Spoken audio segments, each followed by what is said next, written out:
Hello everyone, myself Priyanka from J Sir Tutors. So today in this lecture we are going to start a new lesson that is reproduction in lower and higher animals. तो सबसे पहली बात हम ये discuss कर लेते हैं कि रिप्रोडक्शन होता क्या है. Reproduction means to reproduce. यहाँ पर नाम से ही पता चल रहा है रिप्रोडक्शन मतलब कि यहाँ पर नए ऑफस्प्रिंग्स या फिर नए इंडिविजुअल्स का प्रोडक्शन होगा from the pre existing similar life या फिर पेरेंट से ही न्यू इंडिविजुअल या फिर ऑफस्प्रिंग का प्रोडक्शन या फिर फॉर्मेशन होगा. तो रिप्रोडक्शन क्या होता है? It is a biological process of formation of new life from pre existing similar life that is parent. अब ये जो रिप्रोडक्शन है ये भी दो टाइप्स के होते हैं. एक एसेक्सुअल होता है एंड दूसरा सेक्सुअल होता है. एसेक्सुअल रिप्रोडक्शन में जो ऑफस्प्रिंग प्रोड्यूस हो रहे हैं वो विदाउट फ्यूजन ऑफ गैमेट्स होते हैं एंड सेक्सुअल रिप्रोडक्शन में क्या होता है कि जो ऑफस्प्रिंग्स प्रोड्यूस हो रहे हैं वो bye fusion of gametes. Gametes जो है सेक्सुअल रिप्रोडक्शन में वो फ्यूज होते हैं और एसेक्सुअल रिप्रोडक्शन में फ्यूजन ऑफ गैमेट्स नहीं होता है. तो आज के इस लेक्चर में हम एसेक्सुअल रिप्रोडक्शन इन एनिमल्स ये डिस्कस करेंगे. एनिमल्स में एसेक्सुअल रिप्रोडक्शन की जो प्रोसेस है वो कैसी होती है वो डिस्कस करेंगे. तो सबसे पहले अभी मैंने बताया कि एसेक्सुअल रिप्रोडक्शन क्या होता है.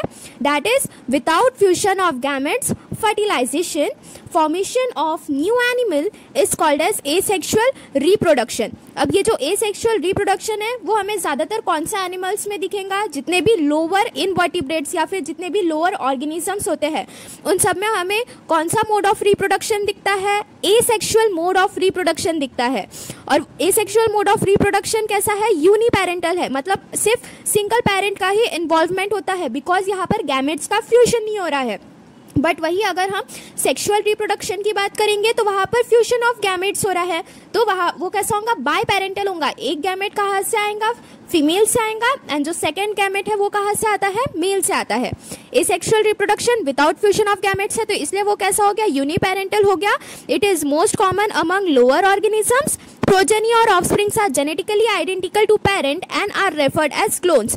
Asexual reproduction में जितने भी offsprings produce हो रहे हैं वो कैसे होंगे? जेनेटिकली आइडेंटिकल होंगे उनके पेरेंट्स से. ऐसा क्यों होगा? क्योंकि वहाँ पर गैमेट्स फ्यूजन हो ही नहीं रहा है तो वहाँ पर जो न्यू ऑफस्प्रिंग्स प्रोड्यूस हो रहे हैं वो जेनेटिकली आइडेंटिकल होते हैं उनके पेरेंट्स से. और जो ऑफस्प्रिंग्स प्रोड्यूस हो रहे हैं एसेक्सुअल रिप्रोडक्शन में उसे हमने क्या कहा है? क्लोन्स कहा है. ठीक है. अब हम क्या देखेंगे? Types of asexual reproduction. 3 type के एसेक्सुअल रिप्रोडक्शन होते हैं हमारे पास में. एक जेम्यूल फॉर्मेशन, बर्डिंग एंड थर्ड कौन सा है? रीजनरेशन. तो सबसे पहली बात हम क्या देख लेते हैं? Gemmule formation. जेम्यूल फॉर्मेशन हमें किस में दिखता है? स्पॉन्जेस में दिखता है. Gemmule is an internal bird found only in sponges. Gemmule formation सिर्फ और सिर्फ हमें किस में दिखेगा? स्पॉन्जेस में दिखेगा. जिसमें क्या होता है? ये जो जेम्यूल होता है ये एक इंटरनल बर्ड होता है जो कि सिर्फ हमें स्पॉन्जेस में मिलेगा. It include mass of dormant cells और archaeocytes which are capable for formation of new organism. अब यहाँ पर डायग्राम में देखो. डायग्राम में यहाँ पर बीच में जो ये मास ऑफ सेल्स दिख रहा है, ये राउंड वाले ये जो मास ऑफ सेल्स दिख रहे हैं इन्हें हमने क्या कहा है? आर्कियोसाइट्स कहा है. या तो इन्हें हम मास ऑफ डॉर्मेंट सेल्स कहेंगे या फिर आर्कियोसाइट्स कहेंगे. ये आर्कियोसाइट्स से ही जो न्यू ऑर्गेनिज्म या फिर न्यू इंडिविजुअल है उसका फॉर्मेशन होता है. Amoebocytes secrete hard chitinous layer surrounding the archaeocytes. अब ये जो अमीबोसाइट्स होते हैं दैट इज अमीबोसाइट्स होते हैं वो क्या करते हैं? एक हार्ड काइटेनियस लेयर सिक्रीट करेंगे जो कि आर्कियोसाइट्स को सराउंड करके रखेगा. It forms to overcome unfavourable condition. अब यहाँ पर ये जो अमीबोसाइट्स है वो आर्कियोसाइट्स के वो एक हार्ड काइटेनियस लेयर से सराउंड करके क्यों रखते हैं? ताकि वो ओवरकम कर सके अनफेवरेबल कंडीशंस को. अब ये जो जेम्यूल फॉर्मेशन है वो हमें किस में दिख रहा था? सिर्फ और सिर्फ स्पॉन्जेस में दिख रहा था. अब स्पॉन्जेस किसके एग्जाम्पल है? स्पॉन्जिला का एग्जाम्पल है. ठीक है. स्पॉन्जेस के एग्जाम्पल में क्या आ जाएगा हमारे पास में? स्पॉन्जिला आ जाएगा. ठीक है। तो यहाँ पर टाइप ऑफ एसेक्सुअल रिप्रोडक्शन, उसमें जेम्यूल फॉर्मेशन में हमने क्या देखा कि वो मोस्ट कॉमनली हमें किस में दिखेगा, स्पॉन्जेस में दिखेगा। देन स्पॉन्जेस में हमारे पास में बीच में एक मास ऑफ डॉर्मेंट सेल्स या फिर आर्कियोसाइट्स प्रेजेंट होते हैं, जिससे फॉर्मेशन ऑफ न्यू ऑर्गेनिज्म होगा। आर्कियोसाइट्स को तो कौन सराउंड करके रखता है, एक हार्ड काइटिनियस लेयर प्रेजेंट होती है आर्कियोसाइट्स के बाजू में, जो कि किससे सिक्रीट होती है, जो कि अमीबोसाइट्स जो होते हैं वो सिक्रीट करते हैं, ताकि ये जो आर्कियोसाइट्स है वो अनफेवरेबल कंडीशंस को भी ओवरकम कर सके। ठीक है। नेक्स्ट हमारे पास में एसेक्सुअल रिप्रोडक्शन का कौन सा टाइप है, बडिंग। बडिंग क्या होता है, a small outgrowth developed on the base of the body which develops as bud. After detachment, it grows as individual animal. Most common among coelenterids, example hydra. अब बर्डिंग की बात करेंगे हम, तो बर्डिंग हमें कॉमनली कहाँ पर दिखेंगी, ज़्यादातर कहाँ बर्डिंग शो होता है, जितने भी सिलेंट्रेट्स होते हैं अपने एनिमल किंगडम में, जितने भी फाइलम होते हैं, पॉरीफेरा, सिलेंट्रेटा, प्लेटीहेलमिन्थेस, एस्केलमिन्थेस, ये सभी पड़े हैं फाइलम, उसमें जो सिलेंट्रेट्स होते हैं उनमें ज़्यादातर हमें बर्डिंग शो होती है। एग्जाम्पल में आ जाएगा हाइड्रा। अब यहाँ पर देखो डायग्राम में, यहाँ पर ये जो फिगर दिया हुआ है वो किसका दिया हुआ है, हाइड्रा का दिया हुआ है। ठीक है। अब हाइड्रा की तो ये वाली मेन बीच वाली तो ये पेरेंट बॉडी हो गई, पेरेंट बॉडी। फिर उसके बाद में नीचे में देखो यहाँ पर ये यंग बर्ड दिख रहा है, बहुत ही स्मॉल है। फिर ये जो यंग बर्ड है वो कैसा होगा, धीरे धीरे धीरे धीरे ग्रो होगा। ग्रो होने के बाद में जब ये यंग बर्ड मैच्योर हो जाएगा, मैच्योर होने के बाद में ये बर्ड फिर डिटैच हो जाएगा, एंड डिटैच होने के बाद में वो एक डॉटर हाइड्रा फॉर्म कर लेगा और ये एक पेरेंट हाइड्रा हो जाएगा। तो एक छोटे से बर्ड का ग्रोथ हुआ यहाँ पर, जब फिर वो मैच्योर हो गया तब वो जो पेरेंट हाइड्रा था उससे डिटैच हो गया। तो इसे ही हम लोग क्या कहते हैं, बर्डिंग कहते हैं। अ small outgrowth developed on the base of the body. ये जो यंग बर्ड है ये कहाँ पर डेवलप्ड हुआ है, हाइड्रा जो प्लांट है इसके बेस पर डेवलप्ड हुआ है। ठीक है। A small outgrowth developed on the base of the body which develops as bud. After detachment it grows as individual animal. Most common among coelenterates, example hydra. Then third कौन सा type आ जाएगा asexual reproduction का, regeneration का। Regeneration मतलब कि यहाँ पर कोई भी एक ऑर्गेनिज्म है वो फिर से रीजनरेट होता है। रीजनरेट को ही हम लोग फ्रेगमेंटेशन भी कह सकते हैं। एंड ये जो रीजनरेशन है वो मोस्ट कॉमनली हमें कहाँ पर दिखेगा, प्लेटीहेलमिन्थेस में दिखता है। एग्जाम्पल में आ जाएगा उसके प्लेनेरिया, उसमें हमें रीजनरेशन की जो प्रोसेस रहती है वो दिखती है। तो रीजनरेशन में क्या हो रहा है, formation of new individual by regeneration is known as asexual reproduction by regeneration. In most organism regeneration is used as repair mechanism. For example ये देखो यहाँ पर अगर ये एक ऑर्गेनिज्म प्रेजेंट है तो इसे अगर हम लोग ने ऐसा डिवाइड कर दिया बीच से, तो यहाँ पर ये दो पार्ट्स में डिवाइड हो गया। तो ये जो पहला वाला ऑर्गेनिज्म यहाँ पर हाफ पार्ट में डिवाइड हुआ है उसका जो लोअर पार्ट है वो डेवलप्ड होगा, और जो सेकंड वाला यहाँ पर पार्ट दिख रहा है ऑर्गेनिज्म का उसका जो अपर पार्ट है वो डेवलप्ड होगा। तो यहाँ पर क्या हो रहा है कि जो पार्ट कट हुआ है और जो पार्ट नहीं है वो वहाँ पर फिर से रीजनरेट हो रहा है। तो इसलिए ये किस में आ गए, रीजनरेशन में आ गए। ठीक है। सो यहाँ पर हमने सिर्फ अभी नोट्स के हेल्प से जो एसेक्सुअल रिप्रोडक्शन होता है एनिमल्स में वो कंप्लीट किया है। अभी एक बार हम टेक्स्ट बुक से भी रीड कर लेते हैं। Okay. Reproduction in lower and higher animals. We know that reproduction is one of the major life process of any living organism. It helps in maintaining the continuity of the species. अब जितने भी organisms है वो reproduction होके ही developed होंगे। तो जैसे कोई भी एक न्यू ऑर्गेनिज्म का अगर डेवलपमेंट हो रहा है वो फिर से रिप्रोड्यूस हो रहे हैं तो क्या हो रहा है, वहां पर कंटिन्यूटी ऑफ स्पीशीज जो है वो मेंटेन रह रही है। Reproduction is defined as the biological process of formation of new life from the pre-existing similar life. So reproduction में क्या हो रहा है यहाँ पर, ये एक ऐसा biological process है जहाँ पर formation of new life हो रहा है from the pre-existing similar life that is parents से. It thus becomes a vital process which enables the species to survive over a long period, even though the individuals or organisms live naturally for a limited period of time, that is their lifespan.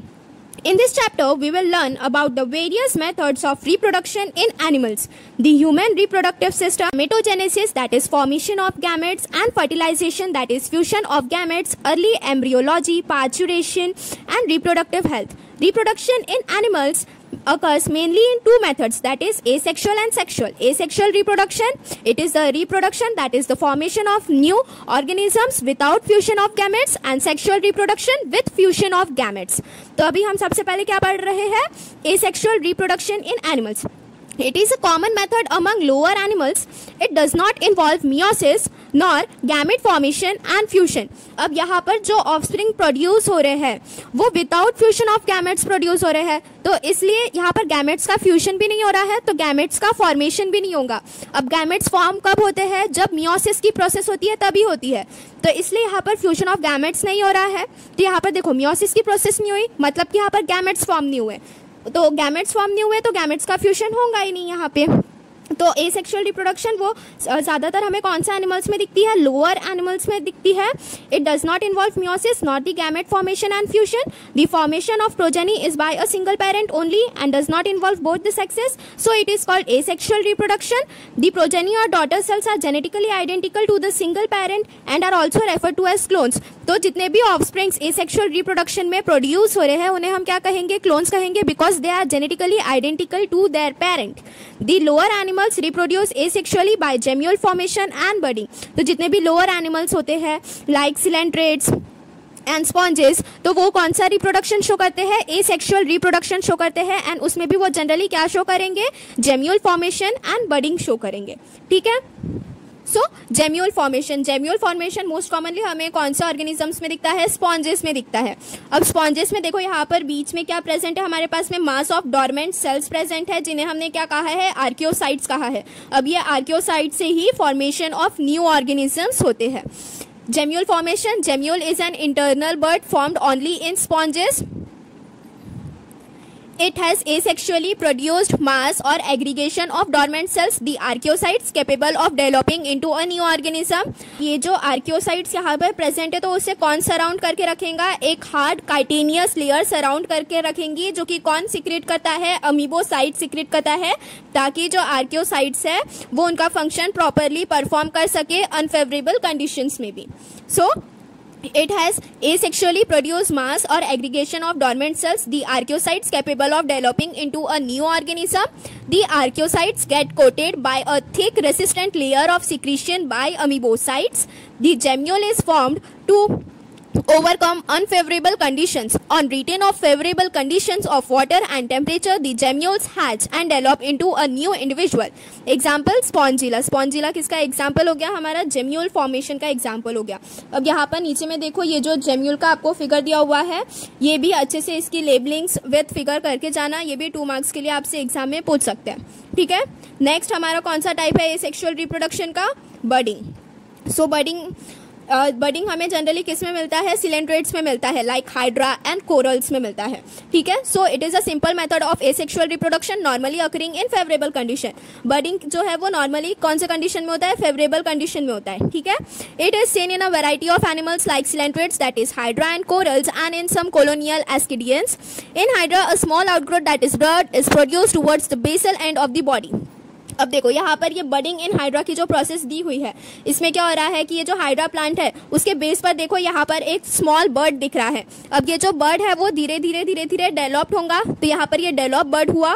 Then उसके बाद में ये जब bird जो है वो जब fully matured हो जाता है तब वो डिटैच हो जाता है from the parent body, and ये जो बर्ड डिटैच हुआ है वो फिर फर्दर ग्रोथ करके एक न्यू इंडिविजुअल फॉर्म करेगा. It develops as a bird which grows and form tentacles and develops, get transformed into a new individual. This process is called as budding. The young hydra gets detached from the parent and becomes an independent new organism. Then उसके बाद में again देखो फिर से नीचे में ये क्या आ गया, एक डू यू नो वाला बॉक्स आ गया, जो कि बहुत इंपॉर्टेंट हो जाता है इंटरनल क्वेश्चन के लिए. यहाँ पर ये जो रीजनरेशन का पैराग्राफ दिया हुआ है ये as a short note for 2 marks भी एग्जाम में पूछ सकते हैं. ठीक है. So regeneration, a word which in biology refers to the process observed in all living organisms from the unicellular bacteria up to the most complex multicellular forms, example humans. By this process the organism can fundamentally regain or regrow or restore its lost or damaged part. यहाँ पर आप lizard का भी example ले सकते हो. अगर उसकी टेल ब्रेक हो जाती है तो उसकी जो टेल है वो फिर से रीजनरेट हो जाती है. ठीक है. Though it involves asexual processes, it differs distinctly from reproduction. Example, a damaged hydra can regenerate its lost part. Similarly, planaria, if wounded, its cells becomes active and regenerate lost part or organ back to its original state.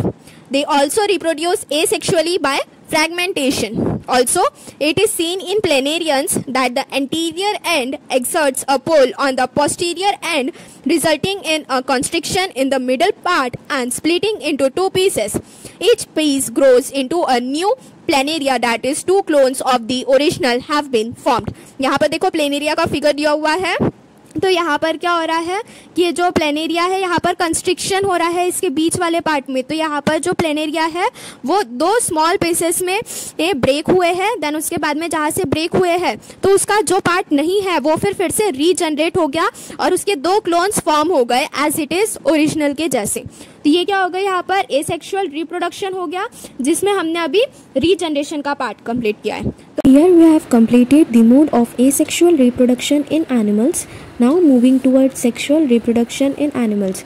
So sexual reproduction क्या होता है, ऐसा process जिनमें offsprings का production हो रहा है by the formation of gametes and fusion of gametes. Asexual reproduction में भी गैमेट्स फॉर्म हो रहे थे बट उनका फ्यूजन नहीं हो रहा था, बट सेक्सुअल रिप्रोडक्शन में क्या हो रहा है कि गैमेट्स के फॉर्म होने के बाद में उनका फ्यूजन भी हो रहा है ताकि हमारे पास में न्यू वेराइटीज़ ऑफ ऑफस्प्रिंग्स का प्रोडक्शन हो। ठीक है, सेक्सुअल रिप्रोडक्शन को ही हम लोग एम्फेमिक्सिस भी कहते हैं। ठीक है, so sexual reproduction in animals, it is a process which involves the production of offspring by the formation and fusion of gametes, also called as amphimixis. अब सेक्सुअल रिप्रोडक्शन जो होता है उसमें दो फेसेस इन्वॉल्व होती है, एक जुवेनाइल फेस होती है एंड सेकंड कौन सी होती है, रिप्रोडक्टिव फेस होती है। जुवेनाइल फेस को हम लोग क्या कहेंगे, ग्रोथ फेस होती है जो कि हमारी बर्थ से ही स्टार्ट हो जाती है। इस फेस में जो एनिमल्स होते हैं they are incapable to reproduce, but वही अगर हम लोग रिप्रोडक्टिव फेस की बात करते हैं तो वो हमारा जब जुवेनाइल फेस एंड हो जाता है उसके बाद में स्टार्ट होती है, that is at the age of 14 और 13। एंड रिप्रोडक्टिव फेज में जो क्या होता है कि जो एनिमल्स होते हैं they are capable to reproduce. Sexual reproduction, it includes two phases, that is juvenile phase and reproductive phase. Juvenile phase, also known as growth phase, it starts from birth. In this phase animals cannot reproduce, whereas in reproductive phase it is usually attained after physical growth, that is the juvenile phase is almost over and in reproductive phase the animals can reproduce. अब ये जो reproductive phase है वो 3 events show करता है maturity attain होने के बाद में। कौन कौन से, एक pre fertilization, fertilization and post fertilization. Pre fertilization means fertilization के पहले के जो इवेंट्स होते हैं। फर्टिलाइजेशन में क्या होता है, fusion of male and female gamete होता है। तो प्री फर्टिलाइजेशन में क्या होगा कि fusion of male and female gamete. अब गैमेट्स कब फ्यूज होंगे, पहले तो उसके लिए गैमेट्स का हमें फॉर्मेशन करवाना पड़ेगा, फिर उसके बाद में गैमेट्स का ट्रांसफ़र करवाना पड़ेगा, देन उसके बाद में ही जो गैमेट्स है वो फ्यूज़ कर पाएंगे। तो प्री फर्टिलाइजेशन में क्या आ जाएगा हमारे पास में, gametogenesis, that is the process of formation of gametes and gametes transfer, that is transfer of gametes. तो सबसे पहला इवेंट कौन सा आ गया हमारे पास में, मैच्योरिटी अटेंड करने के बाद में रिप्रोडक्टिव फेज में सबसे पहला इवेंट कौन सा आता है, pre fertilization, that is gametogenesis, process of formation of gametes and the transfer of gametes. Next कौन सा है, फर्टिलाइजेशन है, that is the fusion of male and female gamete. अब फर्टिलाइजेशन के बाद वाले इवेंट्स को हम लोग क्या कहते हैं, पोस्ट फर्टिलाइजेशन इवेंट्स कहते हैं। अब गैमेट्स का फ्यूजन हो गया तो यहाँ पर क्या होगा, जाइगोट का फॉर्मेशन होगा एंड देन एम्ब्रियोजेनेसिस की प्रोसेस होंगी। So the formation of zygote and embryogenesis it takes place in post fertilization phase. In reproductive phase, after attaining sexual maturity, the animals exhibit various events. First is pre-fertilization, which includes gametogenesis and gamete transfer. Next is fertilization, which includes fusion of male and female gamete. Then the last we have is post-fertilization event, which includes the formation of zygote and embryogenesis. Okay. Next we have the breeding patterns of sexually reproducing animals. तो जितने भी sexually reproducing animals होते हैं उनका different breeding patterns होता है। Like कुछ animals जो होते हैं वो सीजनल ब्रीडर्स होते हैं एंड कुछ जो होते हैं वो कंटिन्यूस ब्रीडर्स होते हैं। सीजनल ब्रीडर्स का मतलब क्या होता है, ऐसे एनिमल्स जो कि रिप्रोड्यूस कर पाएंगे only once in a year. And continuous breeders में क्या होता है कि जो एनिमल्स रहते हैं वो कंटिन्यूसली रिप्रोड्यूस कर सकते हैं कोई भी समय पर। एक साल में। तो सीजनल ब्रीडर्स में क्या आ जाएगा, they reproduce only once in a year, example goat, dog, cow, buffalo. And continuous breeders में क्या आ जाएगा, this are the animals which can reproduce at any time in the year, example human beings. ठीक है, सो यहाँ पर जो sexual reproduction in animals है उसका हम लोग ने अभी एक इंट्रो पार्ट देखा है। इससे पहले एक बार टेक्स्ट बुक से भी हम रीड कर लेते हैं। Okay, so sexual reproduction in animals. It is the process which involves the production of offspring by the formation and fusion of gametes. Gamete formation को हम लोग क्या कहते हैं, gametogenesis, and then gametes fusion होता है. It is also called as amphimixis. In animals, gamete formation primarily involves meiosis. अब यहाँ पर गैमेट्स का फॉर्मेशन हो रहा है, तो गैमेट्स कैसे फॉर्म होंगे, मियोसिस के प्रोसेस से। जैसे ही meiosis that is reduction division होगा तो यहाँ पर हैप्लॉइड गैमेट्स का प्रोडक्शन होगा, बिकॉज जो गैमेट्स रहते हैं वो पहले तो डिप्लॉइड होते हैं एंड देन उनके बाद में जिनसे उनका प्रोडक्शन होता है, जहाँ से गैमेट्स का ओरिजिन होता है वो वहाँ से उनका डिप्लॉइड स्टेज चलते जाता है, तो इसलिए फिर मियोसिस की प्रोसेस होती है। Okay, the sexually reproducing animals show two main phases in their life. The earlier phase, juvenile phase, mainly represent physical growth phase starting from birth. The animals cannot reproduce sexually in this phase. The later reproductive maturity phase is attained usually after physical growth is almost over. It involves growth and activity of sex organs. Reproductive phase में क्या होता है, ये जितने भी sex organs होते हैं उनकी ग्रोथ होती है एंड देन उनके वो एक्टिविटी शो करते हैं कि उनका हमारी बॉडी में क्या फंक्शन होता है। The animal can reproduce sexually in this phase. Both this periods that is phases are of variable duration in different animals. After attaining sexual maturity, the animals exhibit various events, namely pre-fertilization, which involves gametogenesis and gamete transfer, fertilization, that is the fusion of male and female gametes, and post-fertilization events, that is the formation of zygote and embryogenesis. The sexually reproducing animal shows various breeding patterns. Some like goat, sheep and donkey are seasonal breeders. That is, they can breed once in a year, while humans and apes are continuous breeders. That is, they can breed throughout the year. So यहाँ पर जो हमारा introduction part था sexual reproduction का वो complete हो गया है। Now moving towards human reproduction. So human reproduction को भी हम लोग सबसे पहले एक बार नोट से डिस्कस कर लेते हैं, देन टेक्स्ट बुक से रीड आउट कर लेंगे। देन जो नेक्स्ट वीडियो लेक्चर आएगा उसमें हम मेल रिप्रोडक्टिव सिस्टम जो है वो स्टार्ट करेंगे। ठीक है,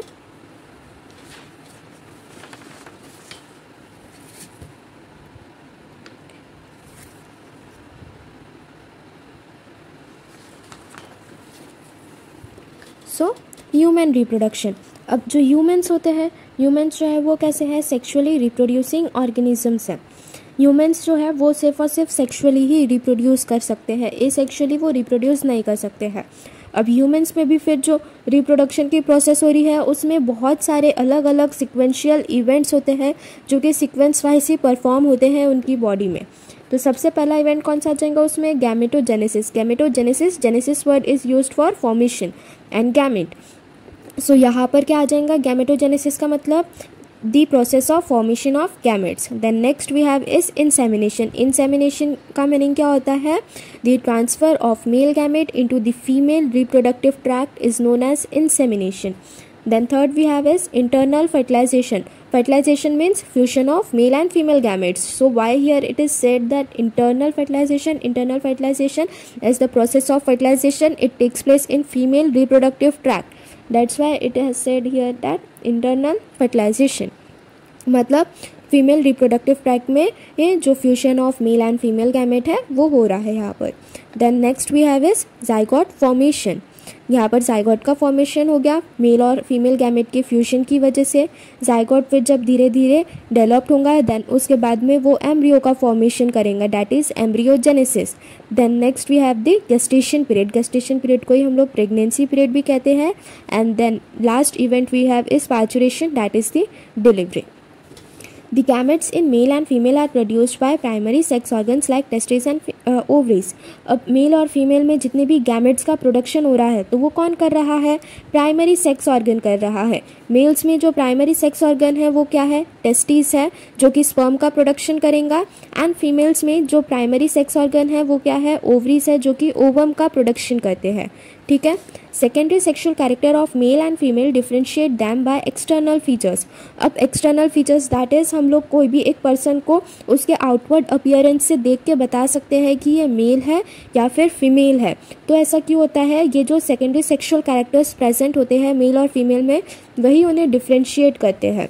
secondary sexual character of male and female differentiate them by external features. For example secondary sexual character in male, males में कौन कौन से सेकेंडरी सेक्शुअल कैरेक्टर्स होते हैं, like beard, moustache, hair on chest, muscular body and large larynx that is Adam's apple. And वही अगर हम लोग फीमेल में सेकेंडरी सेक्शुअल कैरेक्टर्स की बात करेंगे तो क्या आ जाएगा, developed breast, broader pelvis and high pitched voice.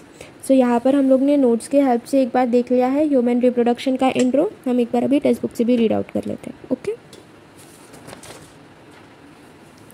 so human reproduction. Humans are sexually reproducing animals. The process of reproduction involves various sequential events such as gametogenesis, that is the process of formation of gametes, insemination, that is the transfer of male gamete into the female reproductive tract, internal fertilization, that is the process of fusion of male gamete with the female gamete in female reproductive tract, that is fusion of male and female gamete, zygote formation, and embryogenesis, that is the formation of embryo, gestation, that is the pregnancy period, and parturition, that is the delivery period. The gametes, that is the sperms and eggs, are produced by primary sex organ, that is testes in males and ovary in female. Organ other than testes and ovaries are called as secondary sex organ. Primary sex organs में क्या आ जाएगा हमारे पास में, testis आ जाएंगी and ovaries आ जाएंगी, testis in male and ovaries in female. अब primary sex organ को छोड़ के बाकी जितने भी ऑर्गन्स बच रहे हैं तो उन्हें हम क्या कहेंगे, सेकेंडरी सेक्स ऑर्गन्स कहते हैं। As male and female can be externally differentiated by certain specific features called as secondary sexual characters. They are called as sexual dimorphic characters. In males, presence of beard, mustache, hair on chest, muscular body, and large larynx, that is Adam's apple, are secondary sexual characters, while in females, these characters are the developed breast, broader pelvis, and high pitched voice. सो यहाँ पर जो sexual reproduction in animals का intro part था वो complete हो गया है, notes की हेल्प से किया हुआ है। तो अगर आपको नोट्स के हेल्प से पढ़ना है तो नोट्स की डाउनलोड लिंक नीचे डिस्क्रिप्शन बॉक्स में दी हुई है, तो वहाँ से जाके नोट्स डाउनलोड कर लेना। And if you like the video please like, share and subscribe our channel, and if you are having any queries then do message in the comment box. Thank you.